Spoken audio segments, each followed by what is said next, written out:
Hi friends, ഞാൻ നിങ്ങളുടെ മുന്നിൽ വന്നിരിക്കുന്നത് നമ്മളെ ഡയാനയെക്കുറിച്ചുള്ള കാര്യം പറയാനാണ് കേട്ടോ. ഡയാനക്കുട്ടി വലിയ കുട്ടിയായിരിക്കുകയാണ് കേട്ടോ.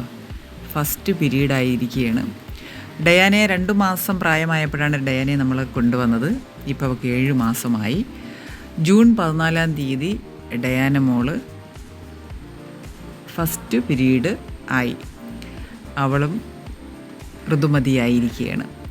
അപ്പോൾ ആദ്യം എനിക്ക് മനസ്സിലായില്ലായിരുന്നു, ഇവൾ ഇരുന്ന ഭാഗത്ത് ബ്ലഡിൻ്റെ ഡോട്ട് ഉണ്ടായിരുന്നു. അപ്പോൾ ഞാൻ വിചാരിച്ചു എന്തെങ്കിലുമൊക്കെ എന്തിൻ്റെ മുറിവായിരിക്കും എന്നൊക്കെ ഞാൻ വിചാരിച്ചു. പിന്നെ അവിടെ നിന്ന് മാറി അവൾ വേറെ സ്ഥലത്ത് വന്നിരുന്നപ്പോൾ അവിടെയും ഇതുപോലെ ബ്ലഡ് കണ്ടു. അപ്പോൾ ഞാൻ ശ്രദ്ധിക്കാൻ തുടങ്ങി. അപ്പോഴവൾ ഇങ്ങനെ നക്കുന്നത് കണ്ടു. അപ്പോൾ ബ്ലഡ് വരുന്ന ഭാഗത്ത് അവൾ നക്കുന്നത് കണ്ടപ്പോഴാണ് ഞാനത് കൂടുതൽ ശ്രദ്ധിച്ചത്. പിന്നെ എനിക്ക് കാര്യം മനസ്സിലായി. ഓക്കെ, ഇങ്ങനെ ഇവർക്കും ഉണ്ടല്ലോ പീരീഡ്സ് എന്ന് എനിക്ക് പിന്നെയാണ് മനസ്സിലായത്. പിന്നെ ഉടനെ തന്നെ ഞാൻ അന്നേരം വീഡിയോ എടുക്കാൻ മറന്നുപോയി കേട്ടോ. ആ സമയത്ത് എനിക്ക് വീഡിയോ എടുക്കാൻ മറന്നുപോയി. പിന്നെ ഈ ബ്ലഡിൻ്റെ തുള്ളികൾ, പിന്നെ അവൾ ഈ 12 ദിവസം, ഇപ്പോൾ 12 ദിവസമായി, 12 ദിവസവും ഇവർക്ക് നല്ല ബ്ലീഡിങ് ഉണ്ടായിരുന്നു ആദ്യം മുതൽ. ഇപ്പോൾ ഇന്നാണ് ഇത്തിരി ബ്ലീഡിങ് കുറഞ്ഞത്. ഞാനിപ്പോൾ ഈ വീഡിയോ അപ്ലോഡ് ചെയ്യുന്നതിൻ്റെ അന്നത്തെ ദിവസം അവളുടെ പീരീഡ്സ് ബ്ലഡൊക്കെ ഇത്തിരി ഒന്ന് കുറഞ്ഞായിരുന്നു. അല്ലാത്ത എല്ലാ ദിവസവും 10-11 ദിവസവും നമുക്ക് നല്ല ബ്ലീഡിങ് ആയിരുന്നു.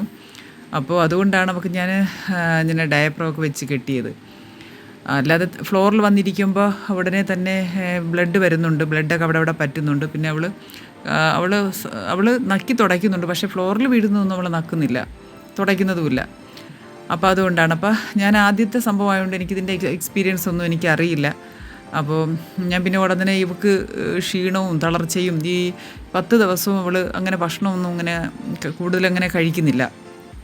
അപ്പോൾ ഏതെങ്കിലും ഒരു സ്ഥലത്ത് പോയി ചടഞ്ഞുകൂടി കിടക്കുക, പണ്ടത്തെ പഴയതുപോലുള്ള ഉഷാറുള്ള അങ്ങനെയുള്ള കളികളോ ഒന്നുമില്ല. ഒരു ക്ഷീണം ബാധിച്ച പോലുള്ളൊരു രീതിയാണ്. നമ്മളെപ്പോലെ തന്നെ വയറ്റുവേദനയൊക്കെ ഉണ്ടായിരിക്കാം, പക്ഷെ അതിനൊന്നും നാക്കെടുത്ത് പറയാൻ അറിയില്ലല്ലോ. അപ്പോൾ ഇങ്ങനെയൊക്കെ തളർച്ചയും കാര്യങ്ങളും കണ്ടുകൊണ്ട് എനിക്ക് ഭയങ്കര വിഷമം തോന്നി. ഞാൻ ഹോസ്പിറ്റലിൽ പോയി.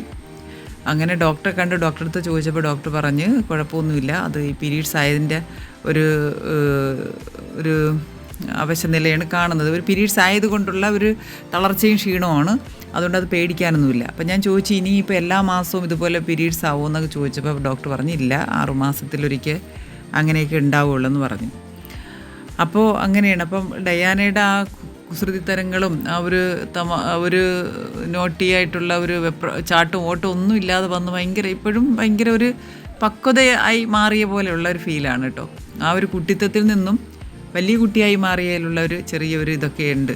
ഇത് അതിന് മുമ്പുള്ള വീഡിയോയാണ്, ഈ കോഴിയുടെ കാലും പിടിച്ചുകൊണ്ട് ഇരിക്കുന്നതൊക്കെ. പക്ഷെ എന്ത് തന്നെയായാലും നമ്മളെ ഡയാന വലിയ കുട്ടിയായപ്പോൾ എനിക്ക് സന്തോഷമായി. അപ്പോൾ ഇനി അവൾക്കും വേണമല്ലോ, പാഡൊക്കെ വാങ്ങി വെക്കണമല്ലോ എന്നൊക്കെ ഞാൻ വിചാരിക്കുക. അപ്പോൾ എൻ്റെ ഡയാന മോളുടെ വിശേഷങ്ങളാണ്. ഇനിയിപ്പോൾ അടുത്ത മാസം, അങ്ങനെ എല്ലാ മാസമൊന്നും കാണത്തില്ലല്ലോ, 6 മാസത്തിലൊരിക്കൽ എന്നാണ് ഡോക്ടർ പറഞ്ഞത്. അപ്പോൾ ഇതൊക്കെയാണ് നമ്മളെ ഡയാനക്കുട്ടിയുടെ വിശേഷങ്ങൾ കേട്ടോ. നിങ്ങളുടെ വീട്ടിൽ ഇതുപോലെ ഫീമെയിൽ പപ്പീസ് ഉണ്ടെങ്കിൽ, ഇതുപോലെ പീരീഡ്സൊക്കെ ആയിട്ടുള്ളതാണെങ്കിൽ നിങ്ങൾ എൻ്റെ കമൻറ്റിൽ ഒന്ന് അറിയിക്കണം കേട്ടോ. അപ്പോൾ ആദ്യമായിട്ടാണ് ഞാൻ ഇങ്ങനെ ഒരു ഫീമെയിൽ പപ്പീനെ വളർത്തുന്നതും ഇങ്ങനൊരു അനുഭവം ഉണ്ടാവുന്നതും. അപ്പോൾ ഇതെല്ലാവർക്കും അറിയണമെന്നില്ല. അപ്പോൾ അതുകൊണ്ടാണ് നിങ്ങളുടെ മുന്നിൽ ഞാൻ ഷെയർ ചെയ്യുന്നത്. എന്തായാലും ഇനി അടുത്ത വീഡിയോ നമുക്ക് ഡയാനയുടെ വിശേഷങ്ങളുമായിട്ട് കാണാം.